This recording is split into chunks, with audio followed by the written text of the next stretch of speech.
A body lies perfectly preserved after thousands of years. This is the power of Egyptian mummification, an ancient science born from a profound obsession with life after death. By the end of this story, you will know every secret step the embalmers took to cheat decay forever. We will uncover how they removed a brain through the nose and why a mysterious salt was the key to eternity. What does a civilization's quest for immortality tell you about the human spirit itself for the ancient Egyptians? Death was not an end but a fragile doorway. Their entire civilization was built upon a singular, powerful conviction that the soul could live forever, but only if the physical body remained intact as its permanent home. This belief system revolved around several spiritual elements, each crucial for eternal existence. First was the ka, a person's vital life force or spiritual double born with them. Think of the ka as a sort of spiritual battery that needed constant nourishment, even after death. It required a physical anchor, a place to return to, which is why the preserved body was so non-negotiable. Without it, the ka would starve, and the individual would face a second, final death, a true annihilation far more terrifying than the first. Then there was the ba, which we might understand as the person's unique personality or character, all the things that made you you. Often depicted as a human-headed bird, the ba was free to fly from the tomb each day, but it too had to return to the corpse each night to reunite with the ka. This nightly reunion was what sustained the soul for the next day's journey. This cycle could only continue if the body remained recognizable and whole.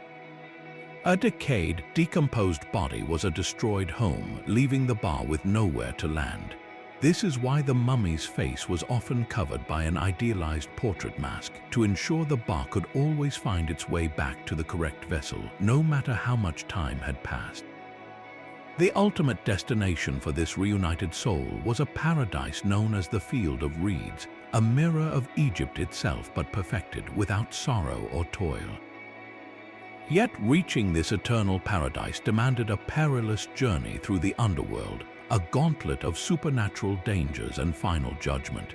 In the Hall of Two Truths, the deceased's heart, the seat of intelligence and morality, was weighed against the feather of the goddess Mat, representing truth and cosmic order. If the heart was heavy with misdeeds, a monstrous creature awaited, but a light heart, one free from sin, granted passage to the Field of Reeds, and for this judgment you needed your heart. It was the one internal organ the embalmers never removed, carefully leaving it in place or, in later periods, sewing it back into the body, because without it you could not stand before the gods. So the drive to preserve the body was not merely sentimental. It was a practical, desperate, and sacred race against decay to secure a soul's immortal future. Every perfect wrap of linen, every ritual prayer was another stitch in the safety net meant to catch a falling spirit. That sacred race against decay began not in a marbled workshop, but in the silent, unforgiving desert.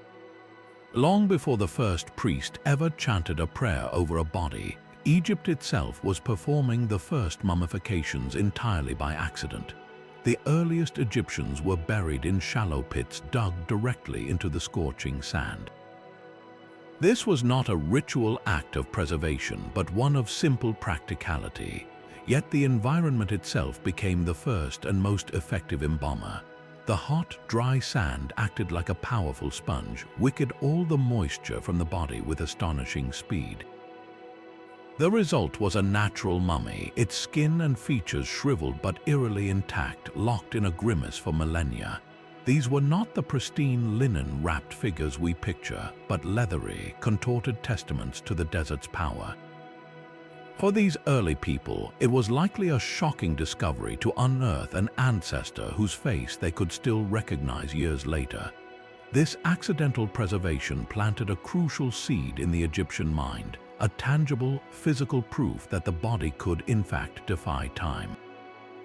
But as society evolved and the elite began building tombs above the sand, in stone structures, they inadvertently created a problem. A body placed in a cool, sealed stone chamber protected from the desiccating sand would rot just as quickly as anywhere else. The very act of building a grand tomb to honor the dead was ensuring their physical destruction. This crisis of decay is what sparked the 5,000-year journey toward artificial mummification. The earliest attempts were crude, little more than wrapping the body in resin-soaked linens, a desperate imitation of the desert's natural process. It was a slow trial-and-error evolution. By the time of the Old Kingdom, the methods were still rudimentary. The brain was often left in place, and the use of salts was inconsistent. The results were, frankly, hit or miss, and many royal mummies from this era simply did not survive. The true turning point, the Great Leap Forward, arrived with the New Kingdom. This was the golden age of mummification, a period where the process was refined into a precise 70-day-long ritual. The embalmers had become master chemists and anatomists, understanding that to truly conquer decay, they had to systematically empty the body of the very things that caused it. The simple, natural desiccation of the desert sands had been replaced by a complex, intentional science, a deliberate act of creation. What were the specific, startling steps these masters of eternity took to transform a perishable human form into an eternal vessel? The answers lie in the tools, the rituals, and the sacred, secretive world of the embalming workshop. This transformation from perishable flesh to eternal vessel took place in a space known as the wabet, the place of purification. Picture a stark, functional tent erected on the west bank of the Nile River, the land of the setting sun and thus the domain of the dead. The location was no accident. It was a powerful, symbolic separation, placing the messy, sacred work of mummification physically apart from the bustling cities of the living. Inside this tent, the air would have been thick and complex, a potent mix of incense meant to mask the scent of death and the sharp, clean smell of the natron salt that was the true key to preservation. Here, the embalmers, who are also priests, worked with a chillingly practical set of tools laid out with ritual precision. There were obsidian knives, their edges sharper than any metal, reserved for the initial sacred incision. There were long, bronze hooks for the delicate and gruesome task of extracting the brain through the nose, and there were the jars, rows of them, waiting to receive the organs that would be removed from the body. This was not a chaotic butcher shop, but a solemn laboratory where science and faith were inextricably intertwined. Every cut was a prayer, every procedure a step in a divine script. The work was undeniably gruesome, yet it was undertaken with the utmost reverence, for the men in this tent held the physical key to a soul's journey into the afterlife. They were the guardians of the doorway, performing a sacred duty that balanced the horror of dissection with the hope of resurrection. The moment a life ended, a sacred and unchangeable clock began to tick. A messenger was immediately dispatched from the home to the nearest temple, his official declaration setting the entire ritual machinery into motion. He would not simply say a person had died. He would announce the departure to the West using the coded language of a culture that saw death as a journey. This was the first crucial step, transforming a private grief into a public spiritual event. The body was then transported with great care to the wabet, the purification tent on the river's edge. There, the most senior priests, acting as stand-ins for the god Anubis himself, would begin. They did not work as mere mortals. They wore the jackal-headed masks of the guardian of the dead, their human identities completely submerged in their divine role. The first act of these human proxies of Anubis was one of profound and simple cleansing. The body was washed not with ordinary water, but with a special solution. Sometimes this was water taken directly from the Nile, the lifeblood of Egypt itself, now used to purify for the afterlife. More often, it was a mixture infused with natron, that magical salt. This was far more than just a physical cleaning. It was a powerful ritual of rebirth, washing away the impurities of earthly life, just as a newborn is washed upon entering the world. Every drop of this sacred liquid symbolized a fresh start, preparing the empty vessel for its new, eternal existence. Can you sense the solemnity of that moment? The masked priests, the quiet flow of the Nile outside, the careful, reverent washing of a body that was no longer seen as a corpse, but as a seed waiting to be planted for its next life. This purification was the essential foundation. With the body ritually clean and symbolically reborn, the embalmers could now begin the most dramatic and invasive phase of the process, a procedure that required both surgical precision and unshakable nerve. Once the body was ritually purified, the embalmers faced their first and most delicate surgical task. The brain, the very organ we associate with thought and identity, was considered utterly useless by the ancient Egyptians. They saw it as little more than a meaningless clump of marrow, a source of mucus and decay that had no place in the eternal body. This belief led to one of the most startling and unforgettable procedures in the entire mummification ritual. A specialized priest would take a long, slender bronze hook, its tip often curved like a shepherd's crook. With careful, practiced precision, he would insert this instrument up through one of the deceased's nostrils. He would then maneuver it upwards, pushing through the delicate ethmoid bone, a thin plate of bone that separates the nasal cavity from the skull. This was not a gentle process. Once the hook breached this barrier and entered the cranial vault, the priest would begin to vigorously, yet deliberately, stir and agitate the brain matter. The goal was to literally liquefy the soft tissue, turning the intricate folds of the cerebrum and cerebellum into a pulpy, fluid mass. After this macabre mixing was complete, the embalmer would turn the body over, positioning the head over a special receptacle. He would then pour the liquefied brain out through the same nasal passage, a gruesome but effective form of drainage. Sometimes, to ensure everything was removed, a long, thin spoon-like tool was used to scrape the inside of the skull clean. What remained was an empty cavity, a hollow shell where a human mind once resided. This discarded brain matter was treated as simple waste, thrown away with no ceremony or preservation. The Egyptians meticulously saved the heart for judgment, the liver, lungs, and stomach for protection, but the brain was unceremoniously evacuated and discarded.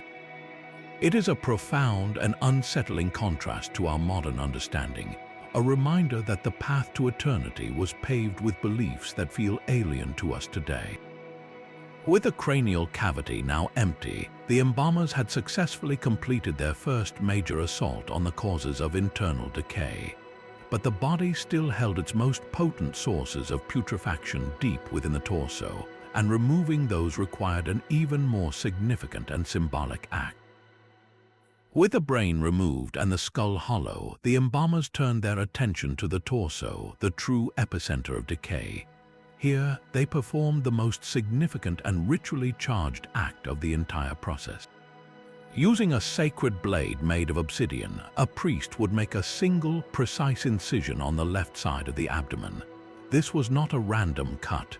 The left side was symbolically linked to the underworld, the realm of the dead, making this the designated portal for the work of transformation. Through this one small opening, the embalmers would then carefully, manually, extract the internal organs.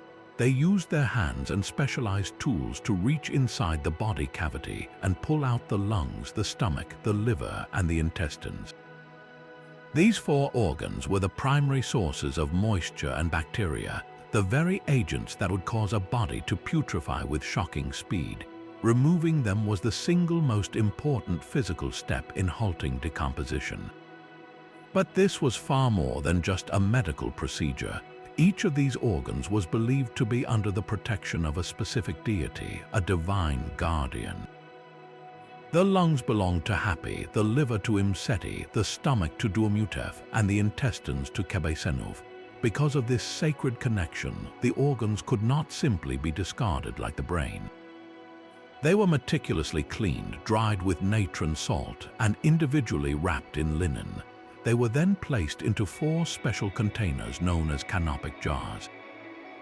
Each jar had a distinct stopper carved in the shape of the head of its protective god, a baboon, a human, a jackal, or a falcon, creating a divine safeguard for the organs throughout eternity. Yet amid this careful removal, one vital organ was always left untouched inside the body.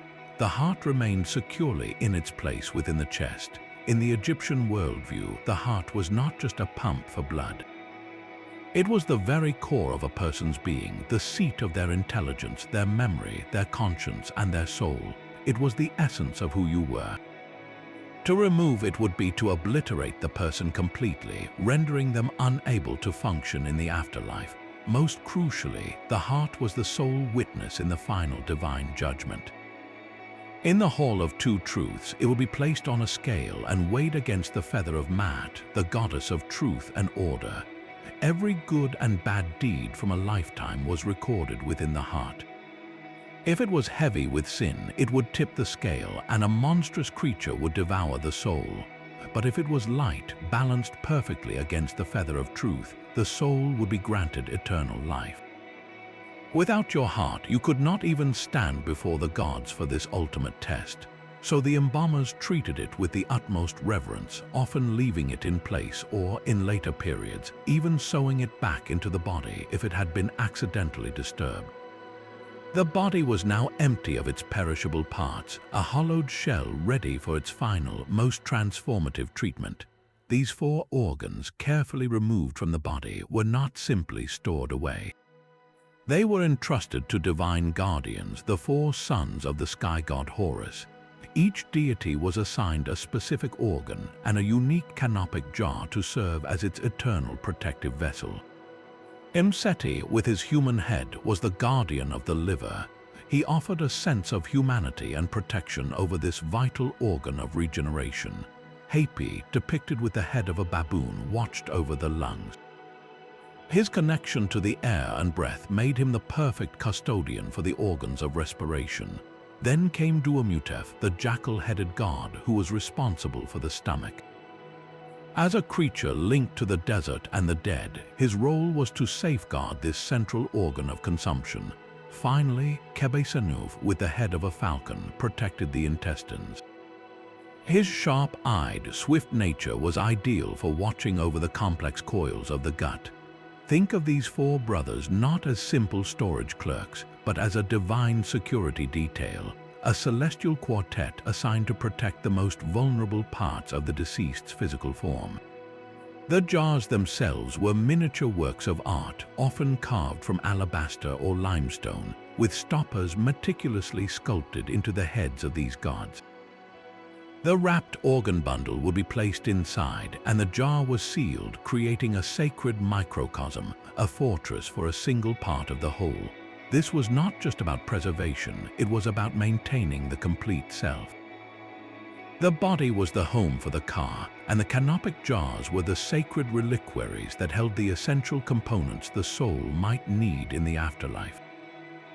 The entire set was then placed in a special chest and positioned close to the mummy within the tomb, usually to the north, a direction associated with the eternal circumpolar stars. So even in death, the individual remained surrounded by their own sanctified parts, guarded by gods and utterly whole.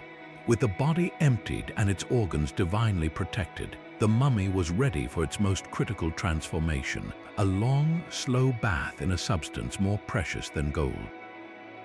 This mysterious salt, natron, was the true miracle worker of the mummification workshop. It was not a single mineral, but a naturally occurring mixture harvested from the dried lake beds of a place called Wadi Natron, a desolate valley northwest of Cairo. The substance itself was a potent combination of sodium carbonate decahydrate and sodium bicarbonate, but to the Egyptian embalmers, it was simply the white gold of preservation. Think of it as a powerful, all-natural desiccant, a salt that pulled moisture from anything it touched with an almost magical efficiency.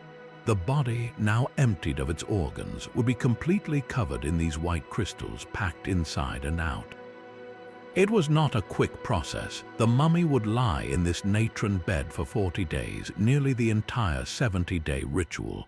During this time, the salt performed its essential work, systematically drawing every last drop of fluid from the tissues, fat, and skin. It was a slow, deliberate drying, not a burning or cooking. The goal was to leave the body leathery, brittle, and utterly inhospitable to the bacteria that cause rot. This was the scientific heart of the entire operation, the chemical key that transformed perishable flesh into a stable, eternal form. But natron's role was not merely physical. This same salt was also used to make the sacred cleansing solution for the initial purification ritual. It was a substance that cleaned both the body and the spirit, washing away earthly impurities in a symbolic act of rebirth while simultaneously performing the gritty, practical work of halting decay. How profound that the very element that made the desert so deadly to life became the essential ingredient for guaranteeing life after death. The substance that created the arid landscape was now being used to recreate that landscape within the human body itself. Once the 40 days were complete, the desiccated body was carefully lifted from its salty bed. It was now lighter, shrunken, and stable, a hollow shell ready for its final artistic restoration. The body, now an empty shell, was ready for its long and silent transformation. For 40 days, it would lie completely submerged in a mountain of natron salt. This was not a quick dip, but a profound chemical immersion. The embalmers would pack the white crystals into the abdominal cavity, filling the hollow space where the organs once were. They would then cover the entire body from head to toe in a deep bed of this magical salt. Imagine the scene, a human form rendered into a featureless white mound, resting in the quiet heat of the tent. The natron worked not by magic, but by a simple, powerful principle of chemistry. It acted as a perfect desiccant, aggressively pulling every molecule of moisture from the tissues, the skin, and the fat. This was a race against putrefaction, and the natron was the ultimate weapon. By systematically dehydrating the body, it created an environment where bacteria and other agents of decay simply could not survive. There was nothing left for them to consume. After the 40 days passed, the embalmers would carefully lift the body from its salty grave. What emerged was a shocking sight, a figure that was shrunken, brittle, and leathery to the touch. The skin was drawn tight over the bones, the features often distorted into a grimace. It was a far cry from the lifelike figure we often picture. This desiccated form was, however, perfectly and permanently preserved. All the moisture that would have fueled its rot was gone, locked away by the salt. The body was now stable, a durable statue of its former self, ready for the final artistic phase of its restoration. The desiccated form that emerged from the natron bed was a brittle, leathery thing. The skin was drawn tight, the features gaunt and sunken. This was not the idealized, lifelike figure the soul required for its eternal home, so the embalmers began a meticulous process of restoration. First, they anointed the entire body with precious oils, fragrant resins, and perfumes. This was far more than a cosmetic treatment. Cedar oil, myrrh, and palm wine were carefully rubbed into the parched skin, a ritual act of anointing that restored a degree of pliability and offered a divine aroma. The scent of these sacred unguents was meant to please the gods and symbolically return the body to a state of vitality, reversing the harsh, drying effects of the salt. Then came the crucial step of stuffing. The empty abdominal cavity, hollowed out from the removal of the organs, was a collapsed space that robbed the body of its natural shape. To solve this, the embalmers filled the torso with a variety of materials. They used clean linen pads, bags of aromatic sawdust, and even resin-soaked linen packs. Sometimes they placed small, personal amulets within the stuffing as hidden charms for protection. This was not merely about filling a void. It was a deliberate act of sculpting, of rebuilding the human form to appear full, whole, and lifelike once more. Can you picture the care involved, the gentle packing, the strategic placement of materials to recontour the cheeks, the stomach, the limbs? They were artists of the afterlife, using linen and resin to reconstruct the vessel so the soul, would recognize its home and feel welcome to return. This restored, fragrant, and whole body was now ready for its final, most iconic stage of preparation. The brittle, desiccated form was now whole again, its shape restored by careful packing, but it still needed the final illusion of life. The embalmers turned their attention to cosmetics, a sacred art meant to make the deceased not just preserved, but truly presentable for eternity. They painted the fingernails and toenails with henna, a reddish-brown dye that gave them a healthy, vibrant color. For a nobleman or pharaoh who had lost his hair during the long drying process, a stylized wig made of human hair or plant fibers was meticulously fitted. But the most telling touch was the application of makeup. Using powdered red ochre, a natural clay pigment, the priests would carefully redden the cheeks and color the lips. This was not about vanity. In ancient Egypt, reddish skin tone was associated with vigor, health, and a life spent under the nourishing sun. By applying this color, the embalmers were symbolically reversing the pallor of death, restoring the individual's vital appearance so their soul would recognize a vibrant, living body. Can you see the intimacy of this final act? After all the invasive procedures, the hooks and the salts, these last touches were profoundly human. They were restoring the person's identity, making them look like themselves again for their family, and most importantly, for their own returning spirit. The vessel was now complete, fragrant, whole, and lifelike. It was ready for its final, most iconic transformation, the one that would bind it all together for the journey ahead. The final stage of the mummy's creation was a ritual that could last for weeks, a meticulous art of binding that required hundreds of yards of the finest linen. This was not a hasty bundling, but a deeply symbolic and methodical process of encasement, where every wrap held a purpose and every knot a prayer. The work began on the smallest scale imaginable. Each individual finger and each individual toe was first wrapped on its own. The embalmers used long, narrow strips of linen, carefully winding them around each digit to sheath them in a protective white casing. Imagine the immense patience this required, the focus on these tiny, human details amidst the grand scope of the project. This was done for a profoundly practical and spiritual reason.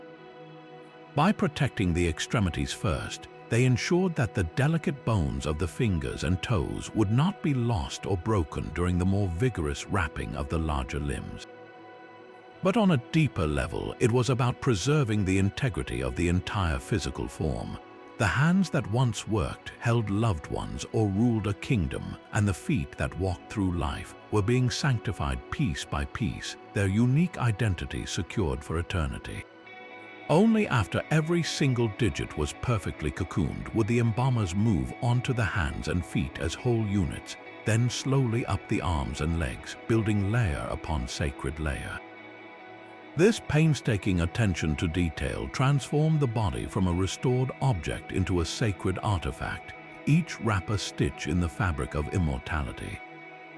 Woven between these layers of linen were powerful amulets, small objects of magic placed with sacred intention. Each charm was a concentrated piece of protection, a spiritual insurance policy tucked against the body to safeguard the soul on its perilous journey. One of the most crucial was the heart scarab, a stone beetle carved with a spell from the Book of the Dead. This amulet was positioned directly over the heart, its purpose to prevent the organ from betraying its owner during the final judgment. The spell inscribed on its underside was a desperate plea, a magical command for the heart to remain silent and not testify against the deceased when weighed on the divine scales. It was a charm against one's own conscience, a final safeguard to ensure the heart would be light enough to pass the test. Then there was the Eye of Horus, or Wedget Eye. This symbol represented the eye that the god Horus lost in a battle and which was later restored by the god Thoth. As such, it became a universal sign of healing, wholeness, and protection. Placed over the incision in the torso where the organs were removed, The Wejat eye magically healed that wound, sealing the body against evil spirits and physical harm. It made the body whole again, undoing the violence of the embalming cut. Another vital amulet was the Jed pillar, a symbol that resembled a tree with lopped-off branches. This was the backbone of the god Osiris, the lord of the underworld.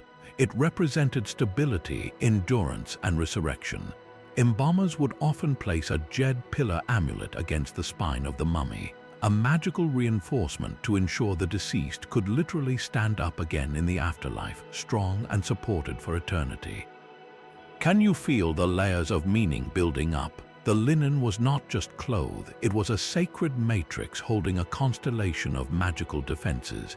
Every wrap sealed another blessing into place. Every amulet activated another layer of supernatural armor, transforming the mummy into a fortress for the soul.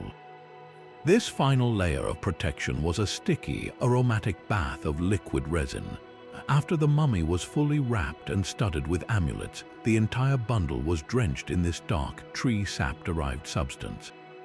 Priests would pour the warm, liquefied resin over the linen-wrapped form, ensuring it seeped deep into every layer.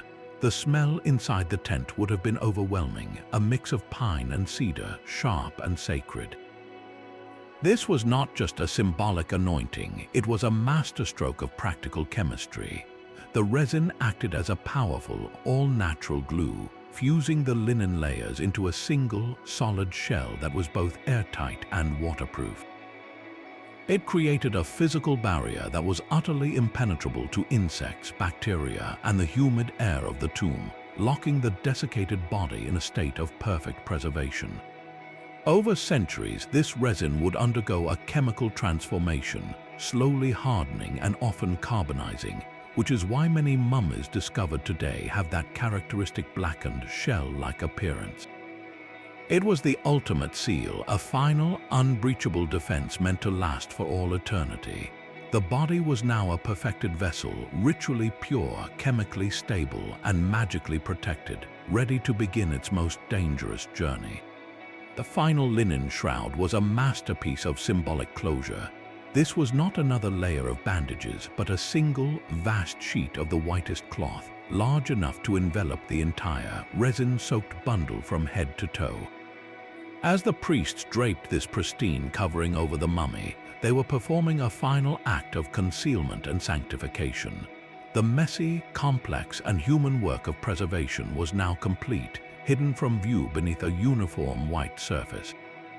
This shroud represented a state of perfect ritual purity, a clean slate ready for the soul's new beginning. It was the ultimate wrapper, sealing all the magic, the amulets, and the preserved body within a single, holy cocoon. But this anonymous white form still needed an identity, a face for eternity. This is where the portrait mask made its profound entrance. Carefully placed over the head and shoulders of the shrouded mummy, this mask was far more than a simple effigy.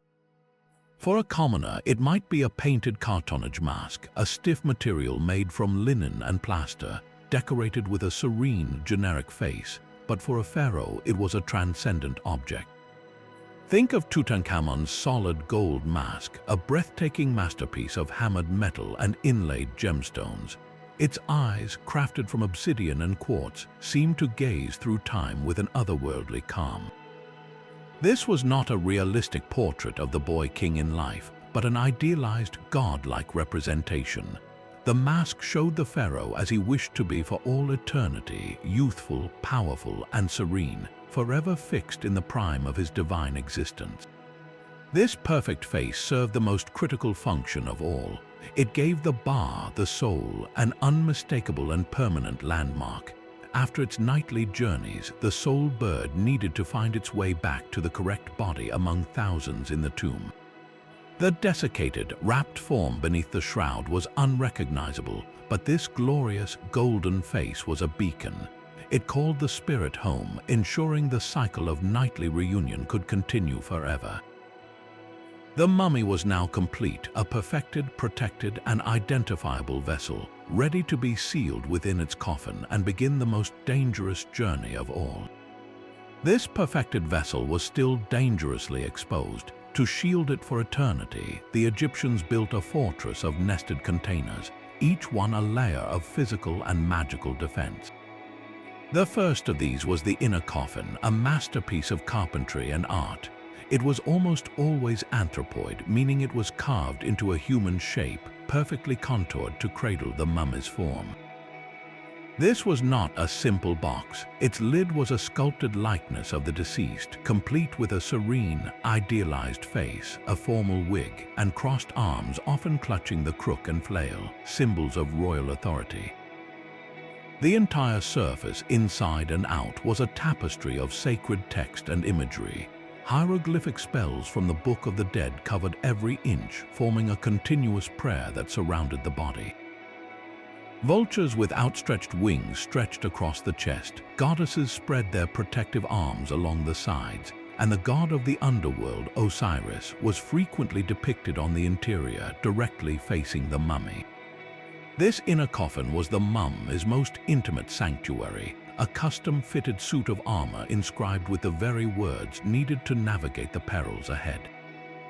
Once the mummy was laid inside, the lid was sealed, and this first protective shell was then placed inside a second, larger coffin.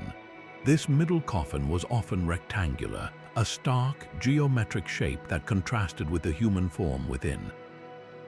Its flat sides provided a larger canvas for even more elaborate scenes. Here, you might find a detailed map of the underworld, illustrations of the final judgment, or long columns of text containing the specific spells required to overcome demons and pass through the 12 gates of the night. Each painted figure and each carved hieroglyph was not mere decoration. It was a functional tool, a piece of divine code activated to assist the soul. This rectangular coffin was then sealed and slid into a final, outermost wooden coffin, completing a triad of layered security. The entire nested set was a Russian doll of protection, a series of consecrated boxes that grew progressively stronger and more potent with every layer. But even this was not the final barrier. This complete set of coffins was then lowered into the ultimate protective shell, the sarcophagus. Carved from a single, massive block of stone, usually granite or limestone, the sarcophagus was the final, immovable bulwark against the physical world. Its immense weight and hard stone made it virtually impenetrable to thieves and the elements. The lid alone could weigh several tons, requiring a team of workers to maneuver it into place with ropes and ramps. The moment that massive stone lid settled onto its base with a final, echoing thud, the physical vessel was considered secure. The journey from a purified body to a soul sealed within a stone fortress was complete. Yet, even with the body perfectly preserved and magically protected inside its nested containers, the soul's journey was only just beginning. Its success now depended on a dangerous voyage through a realm of supernatural trials. These masked figures were not mere mortals performing a grisly task. They were the human instruments of a god, their every action infused with divine purpose. The chief embalmer, known as the Hurry Seshta, meaning he who is over the secrets, was the master of the entire ritual. He did not see himself as a surgeon, but as the earthly stand-in for Anubis, the jackal-headed guardian of the dead. To physically manifest this sacred role, he would don a mask of Anubis, a striking ceremonial headpiece that completely obscured his human identity. Imagine the profound psychological shift. Beneath that mask, he was no longer a man named Amenhotep or Ka. He was Anubis himself, the divine protector, guiding the soul through its first fragile steps into the afterlife. This transformation was absolute. His voice, when he chanted the ancient spells, was the voice of a god. His hands, as they made the initial incision with the obsidian blade, were the hands of a deity performing a holy act, not a mortal committing violence against flesh.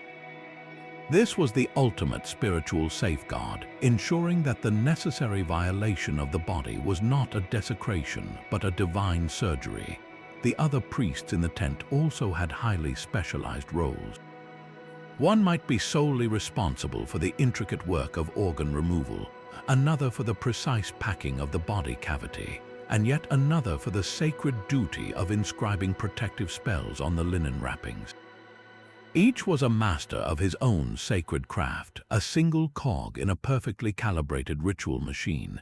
But their purity was not just symbolic, it was a strict physical requirement. These men had to maintain a state of ritual cleanliness that governed their entire lives. They followed a strict diet, avoiding certain foods like pork, which was considered unclean. They underwent frequent ceremonial washings and shaved their entire bodies, including their heads, to prevent any potential contamination from lice or dirt. They were set apart from the community, living in a state of constant sanctity because their work was not a job. It was a perpetual religious office. Can you grasp the weight of that existence, to be so dedicated to serving the dead that your own life becomes a continuous ritual of purification? They were the essential bridge between the world of the living and the realm of the divine, and their own humanity was the price they paid to ensure a soul's safe passage. With the body perfected and the priest's sacred work complete, the focus shifted from the private tent to a very public and dramatic farewell. This meticulous 70-day ritual was the gold standard, a pathway to eternity reserved for pharaohs and the staggeringly wealthy. But what about the farmer who tilled the soil, the artisan who carved stone, or the merchant who traded along the Nile? Did the hope for an afterlife simply die with a modest bank account? Astonishingly, it did not. A cheaper, simpler form of mummification was available, proving that the dream of eternity was a deeply human aspiration, not just a royal privilege. For the common people, the process was stripped down to its absolute essentials, focusing only on the steps that were non-negotiable for preservation. Instead of a dedicated purification tent, the body might be prepared in a family home or a simpler communal workshop. The most crucial step was still the removal of the internal organs, as these were the primary source of decay, but the method was far less delicate. Often, instead of the precise incision with a sacred obsidian blade, a simpler cut was made, and only the most essential organs were taken out. The brain was frequently left in place entirely, deemed too difficult and unnecessary to remove without specialized tools and training. The focus was on practicality, not perfection. The most vital element, however, was still the natron salt. Even for a commoner, the body was packed in this magical desiccant, though perhaps for a shorter period than the full 40 days. The real cost-cutting came in the final stages. Instead of hundreds of yards of the finest linen, families would use old household linens or even recycled cloth from sails or other fabrics. The intricate protective amulets were often replaced by simpler, cheaper versions made from painted clay or faience, a glazed ceramic. There are even records of embalmers using mud. They would coat the wrapped body in a plaster-like mud shell, which they then painted with the idealized image of the deceased, complete with a serene face and a detailed wig. This mud shell acted as a crude, yet effective, substitute for the multiple layers of resin-soaked linen and the golden portrait mask of a king. It provided a protective barrier, and most importantly, it gave the bar soul a face to recognize. Can you see the profound determination in that? A family with limited means using river mud and paint to ensure their loved one's spirit would not be lost. It was a raw, heartfelt echo of the pharaoh's golden mask, born from the same unshakable belief that death was a doorway, not an end. This democratization of the afterlife reveals a powerful truth about ancient Egypt. The technology might have been tiered by wealth, but the fundamental hope for life beyond death was a universal currency, a shared dream that connected every soul along the great river Nile. This sacred art of preservation was not reserved for humans alone. The sands of Egypt hold millions of animal mummies, a testament to a spiritual practice that wove the entire natural world into the quest for eternity. These creatures were mummified for two profound and distinct reasons, each revealing a different facet of the Egyptian soul. First were the beloved pets, companions in life who were expected to follow their owners into the afterlife.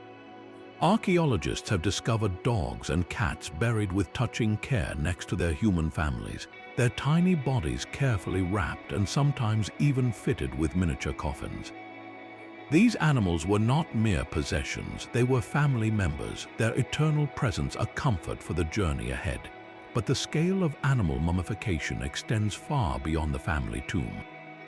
The second and vastly larger category consisted of votive offerings, gifts for the gods. Ancient Egyptians did not see their deities as abstract spirits, but as powerful forces embodied in the animals around them. The goddess Bastet had the head of a cat, a creature of grace and ferocity. Thoth, the god of wisdom, was represented by the ibis, a bird with a long, curved beak that resembled a writing stylus. And the fearsome god Sobek manifested in the Nile crocodile, a perfect symbol of raw, untamed power. To honor these gods, Egyptians would visit vast temple complexes that also served as breeding grounds for millions of sacred animals. When an animal died, it was not a sad event but a sacred opportunity. Pilgrims could purchase a mummified version of the deity's sacred creature, a cat, an ibis, a baboon, or even a tiny shrew, and offer it to the temple priests. The priests would then perform a simplified version of the mummification process, carefully wrapping the animal and placing it in a ritual posture before depositing it in a massive, underground catacomb dedicated to that specific god. These catacombs became cities of the dead, housing tens of millions of animal mummies stacked from floor to ceiling. The act was a form of prayer, a physical connection to the divine. By offering a mummified ibis to Thoth, you were asking for wisdom in your own life or in the afterlife. By giving a cat mummy to Bastet, you sought her protection and favor. This practice reveals a religion that was deeply personal and accessible to everyone, not just the pharaohs and nobles. The sheer volume of these mummies speaks to a bustling industry of faith, where the hope for divine intervention was so strong that it could fill underground chambers with the preserved forms of creatures for millennia. What does it say about a culture that sought to bridge the gap to their gods not only with grand statues and temples, but with the mummified body of a single sacred cat? That enduring image of a vengeful mummy stalking explorers is a Hollywood fantasy, a chilling story spun from a kernel of very real fear. The legend of the mummy's curse truly ignited with the opening of Tutankhamun's tomb in 1922. The world was captivated by the discovery, but the sudden death of the expedition's financial backer, Lord Carnarvon, just months later, sent a wave of sensationalized panic through the global press. Newspapers eagerly reported that a curse inscribed at the tomb's entrance promised death for those who disturbed the pharaoh's sleep. The fact that Howard Carter, the man who actually breached the burial chamber, lived for another 17 years was a detail often conveniently overlooked in the dramatic headlines. So what truly lay behind these mysterious deaths? Science offers far more plausible, and in some ways more frightening, explanations than any supernatural curse. These tombs were sealed for thousands of years, creating a perfect, undisturbed environment for microorganisms to thrive. When archaeologists first broke the seals, they could have been met with an invisible cloud of ancient pathogens. One leading theory points to toxic mold. Species like Aspergillus flavus can produce deadly aflatoxins and are known to survive for centuries in dark, sealed spaces. Inhaling spores from these molds after breaching a tomb could cause severe respiratory illness or even death, particularly in someone with a compromised immune system, as Lord Carnarvon reportedly had. Another possibility is ancient bacteria. Tombs, especially those that saw occasional flooding, could have fostered bacteria like Pseudomonas or Staphylococcus within the sealed containers. These are not mythical plagues, but naturally occurring organisms that found a perfect, dormant home in the tomb's organic materials, the food offerings, the linen wrappings, and the mummies themselves. For an individual with a fresh cut or scrape, even minor contact with contaminated dust could have led to a fatal infection in an era before modern antibiotics.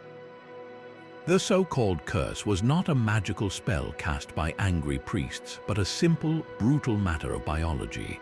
The tombs were not protected by magic words, but by a natural, toxic barrier that had built up over 3,000 years. The real danger was not a reanimated corpse, but the invisible, ancient world that was unleashed the moment the stone door first swung open.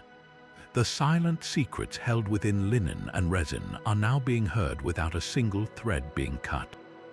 Modern science has given us a new kind of vision, a way to see straight through the outer wrappings and into the very bones of these ancient individuals. The most revolutionary tool in this new era of Egyptology is the computed tomography scan, or CT scan. This technology uses X-rays to take thousands of cross-sectional images of a mummy, which a computer then assembles into a detailed three-dimensional model. It is a virtual unwrapping, a process that reveals everything from a pharaoh's dental abscess to the amulets hidden beneath 6 layers of bandages, all while leaving the precious artifact completely intact. We are no longer just admiring the golden mask, we are meeting the person who wore it. CT scans have allowed researchers to perform digital autopsies on mummies who died thousands of years ago. They have identified cases of severe atherosclerosis, a hardening of the arteries in ancient Egyptian nobles, proving that heart disease is not just a modern affliction. They have uncovered violent deaths like the mummy of the pharaoh Sekhmenetah, whose CT scan clearly shows the brutal axe wounds to his skull that likely killed him in battle.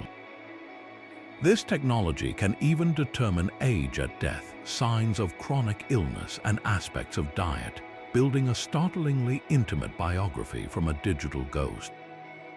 Alongside this structural analysis, the science of ancient DNA has opened another profound window.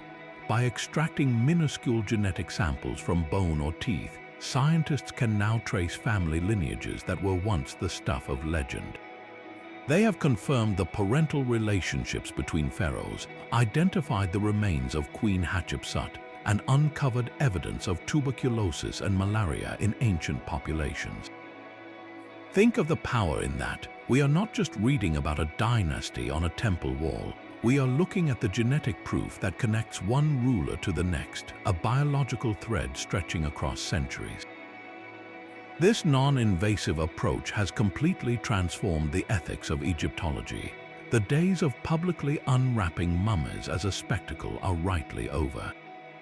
Today, the greatest discoveries are happening not with a scalpel, but with a scanner and a DNA sequencer, tools that honor the integrity of the individual while satisfying our endless curiosity.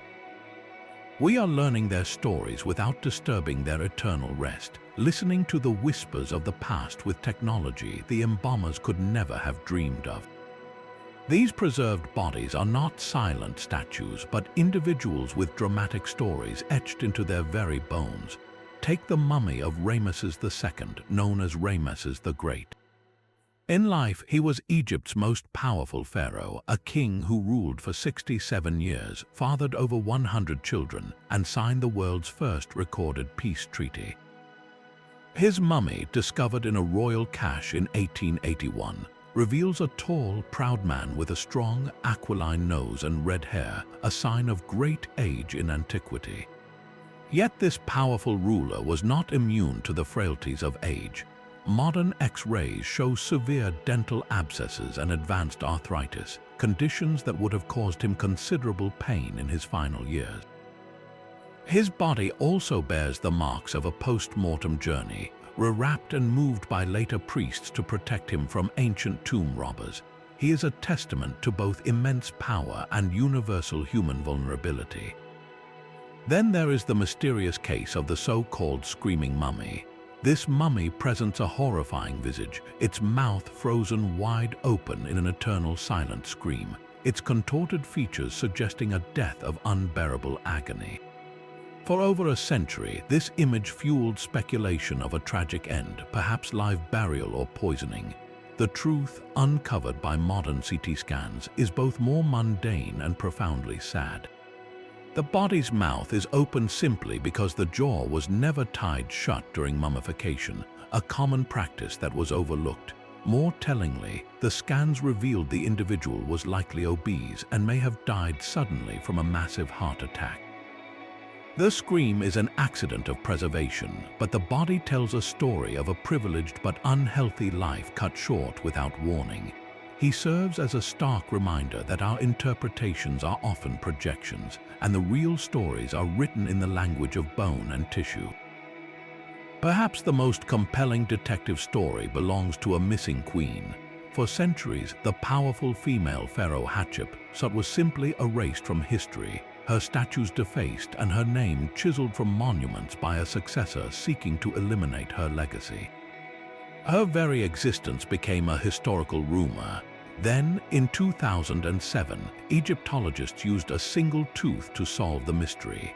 A molar found in a box inscribed with her name was a perfect match for a gap in the jaw of an unidentified, obese female mummy resting in the Egyptian museum.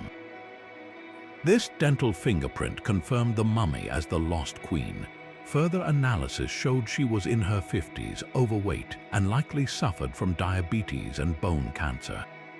A small flask bearing her cartouche was found to contain a carcinogenic skin lotion, a possible cause of the cancer that may have ultimately killed her. Hatshepsut's mummy is not just a preserved body, it is a reclaimed identity, a powerful ruler brought back from intentional obscurity by the most unlikely of clues. Each of these individuals, from the mighty Rameses to the silently screaming noble, adds a human voice to the grand narrative of ancient Egypt. They are more than artifacts, they are biography written in skin and bone, their remains continuing to speak across 3,000 years. This perfect storm of preservation worked because it systematically eliminated every single condition that decay requires to thrive.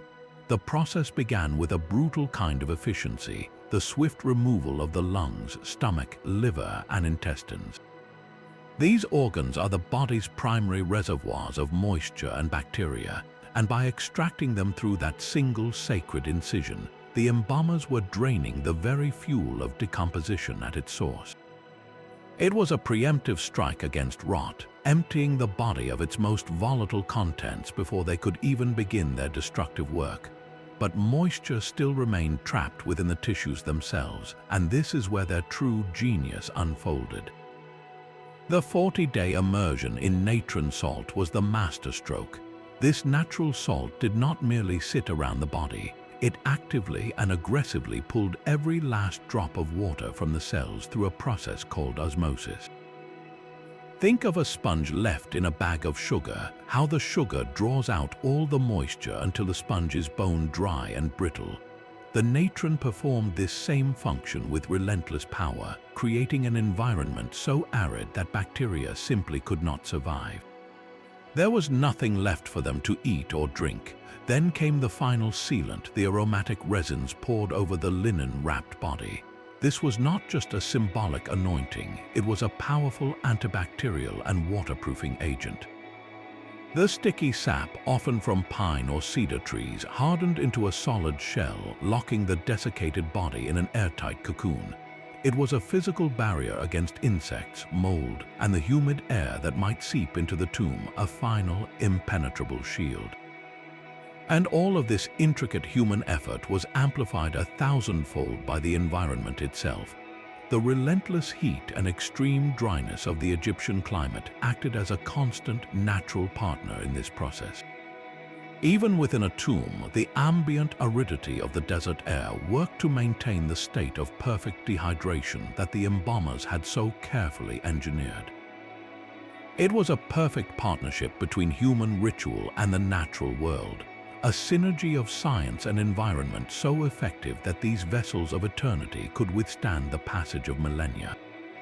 From a newly deceased body to a vessel for eternity, this 70-day ritual was a symphony of science and spirit. It began with a sacred purification, washing away earthly life, and moved to the startling evacuation of the brain. The body was then emptied of its organs, each one protected by a son of Horus in its own canopic jar. For 40 days, natron salt drew out every drop of moisture, halting decay in its tracks. Then came the artistry, the careful packing and anointing to restore a lifelike form, followed by the weeks-long ritual of wrapping, where every strip of linen and every hidden amulet built a fortress for the soul. Finally, sealed within a golden mask and nested coffins, the mummy was ready for its journey. This entire, intricate process was far more than a funeral custom. It was the ultimate physical expression of a civilization's deepest yearning to conquer death itself. The Egyptians did not merely hope for an afterlife, they engineered it, stitch by sacred stitch, believing that if the body could be made permanent, the soul would have a home forever. So, after this journey through the secrets of eternity, which step in this ancient art left you the most captivated? Was it the mysterious power of natron salt, the startling brain removal, or the profound symbolism of the final judgment of the heart? Share the moment that fascinated you most in the comments below.